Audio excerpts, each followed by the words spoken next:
Hello people, and it's me, Alina, and I'm still training for my first Ironman, which, sincerely speaking, I don't know exactly when I'm going to take, but let's take it step by step.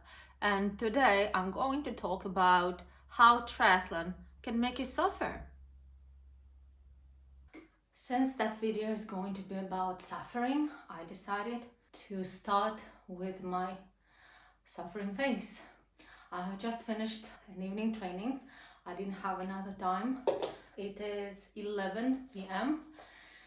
and I need to calm down a little bit before going to sleep because tomorrow I have a very early wake up. Tomorrow I have a long run. And that is number one, why triathlon will make you suffer. Because it trains your discipline. In case you've tried dozens of books about time management and how to use your time efficiently, how not to waste your days, and nothing helped so far, I promise you triathlon will help. When you can train discipline doing other types of sports too, triathlon, it's a discipline which has 3 blocks: running, cycling and swimming. And you need to train at least twice for each, which makes 6 trainings a week minimum, not taking into account break sessions when you do cycling session and then you run right after it.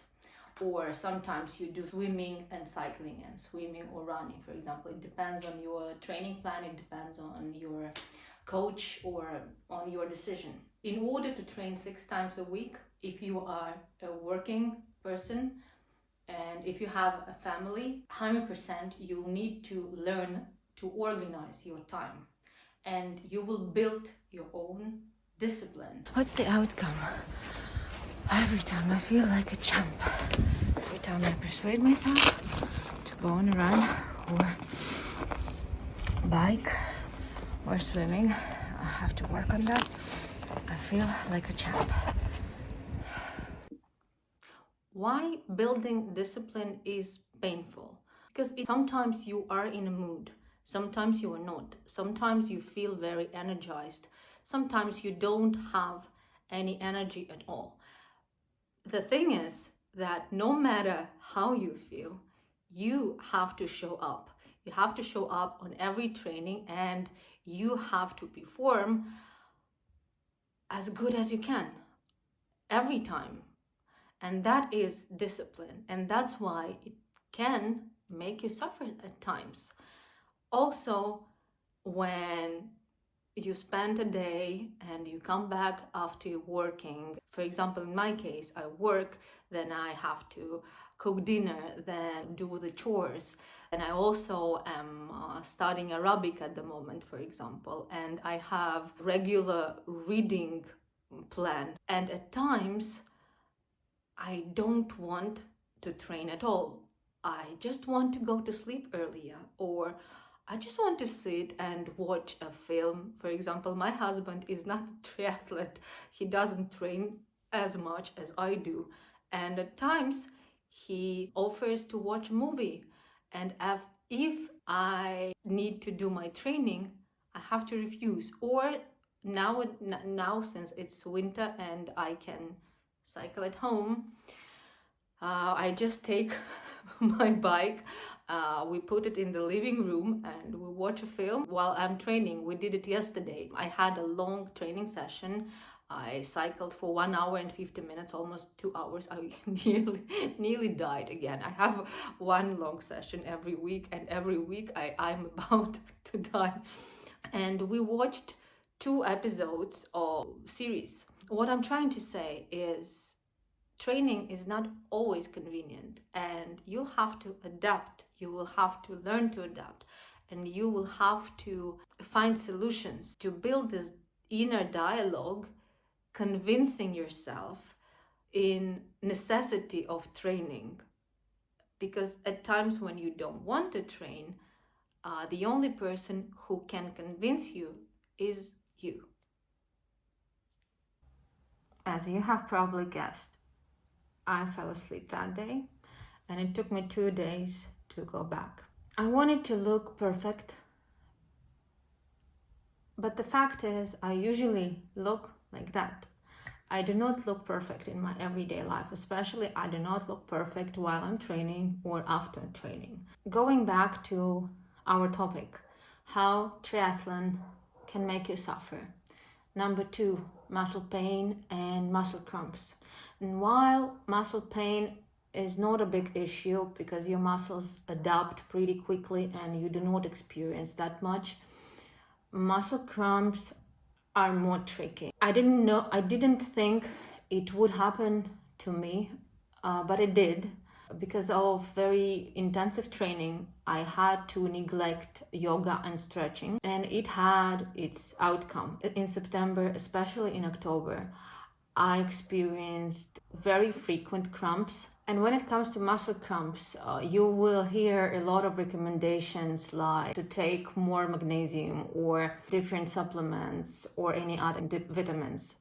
I took all necessary vitamins and still I had muscle cramps and they did not go away. What helped me was going back to regular stretching and especially to my regular yoga routine. And for those of you who have never tried, I highly recommend trying different types of yoga to find what fits you, because I am convinced that yoga is for everybody. You just need to find your own type. In my case, I've been training with Travis Elliott, who doesn't even know about my existence, but he has a wonderful YouTube channel where you can find loads of different trainings for beginners, for intermediate, for advanced, long sessions, short sessions. I usually do 30 minutes classes and he has an amazing playlist, 30 for 30 minutes classes for 30 days. The intensity of classes is gradually increasing. It starts with quite simple sessions, and also 30 minutes, it's a perfect timing. It's not too short and not too long. And I easily can find that gap in the morning to start my day. I like the way he carries you through the class with sharing some wisdom, sharing some quotes, yoga philosophy. He would always find the best words to support you and to guide you through the class. I'm sharing the link in the description to that video, so if you want to try, highly recommend. Yoga and stretching helped me to fight muscle cramps. I do not experience them anymore, even while very intensive cycling trainings. And number 3, injuries. I divide those in 2 categories. The first one, let's call it avoidable. In theory, you can avoid those. I did not. For example, things like twisted ankles. I twisted my ankle first time in September and on a straight cone, and I continued running for another 15 kilometers.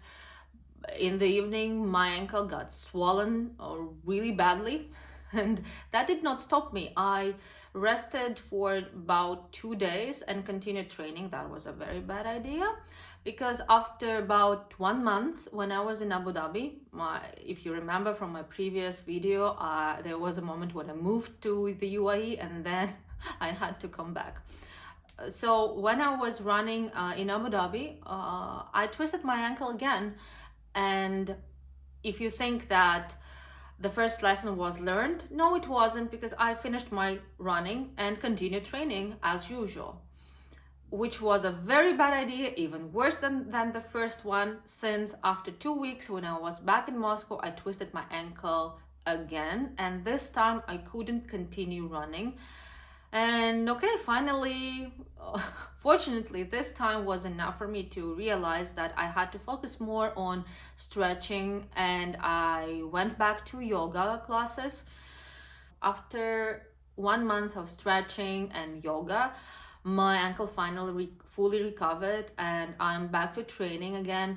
I can kneel and my foot can move in different directions. That is an amazing feeling, I have to tell you. What I'm trying to say here is that when you trade the safety of a sofa on an active life, some things like injuries, scratches, bruises, sprains, they become inevitable, and it's part of the game. That's okay. Maybe you can avoid those. However, I haven't met any intensively training sportsmen who managed to do so. The second type of injuries, I call only God knows what's gonna happen. For example, onycholysis. I learned this word last summer when I had to cut off damaged nails from my toes and to apply oil for about 2 or 3 months, waiting for my nails to grow healthy back again. Onycholysis, it is basically when a nail separates from its bed. Do not Google it. It might not look very pleasant. Actually, it turned out that wasn't something uncommon because for long distance runners, that's a very regular thing. So, again, part of the game. Another thing which I faced while I started intensively training was hunger, which I still do have, but it has become easier for me to control. And hunger itself, it's not a big problem, since once you burn a lot of calories, you train a lot, it is normal that you begin eating more than you used to. I believe what really is important is to have balanced diet and to get enough nutritions, vitamins, and all things you need to get this energy going.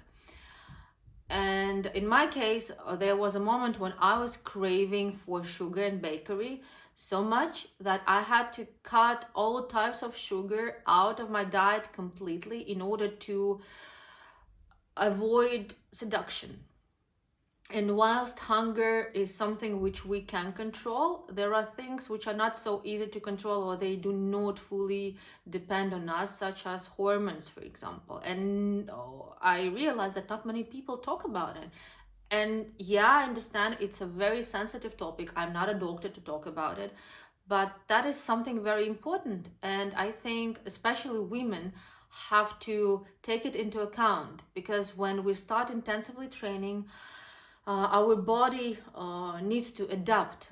A lot of different processes are changing, and it might cause hormonal imbalances. And that is something I'm facing at the moment. And I'm trying to figure out what to do, since some doctors recommend hormonal therapy, and some doctors suggest just to wait and to give my body some time to fully adapt. And I stick to those who believe in my body's abilities, in my body's ability to recover itself and to adapt itself, because I'm not a huge fan of drug therapy. I'm experimenting with different diets. I'm experimenting with essential oils. Cannot say that something is 100% helpful, but I will let you know once I find a solution. Hopefully it's gonna happen very soon. All this mentioned doesn't mean that you are facing the same problems. I hope that my experience does not reflect yours. And nevertheless, I still recommend before starting any intensive trainings, if you are just beginning in any kind of sports, to talk to your doctor, to do a general health check. It's something very important, and it never hurts. The thing is that a very intensive endurance training may expose weak spots, which is in fact a very good thing, since once these areas are identified, you can address them and make them stronger. That is something which Nassim Taleb calls anti-fragility, when after stress, things or people become stronger. And after all that said, you might be questioning why to go through all this.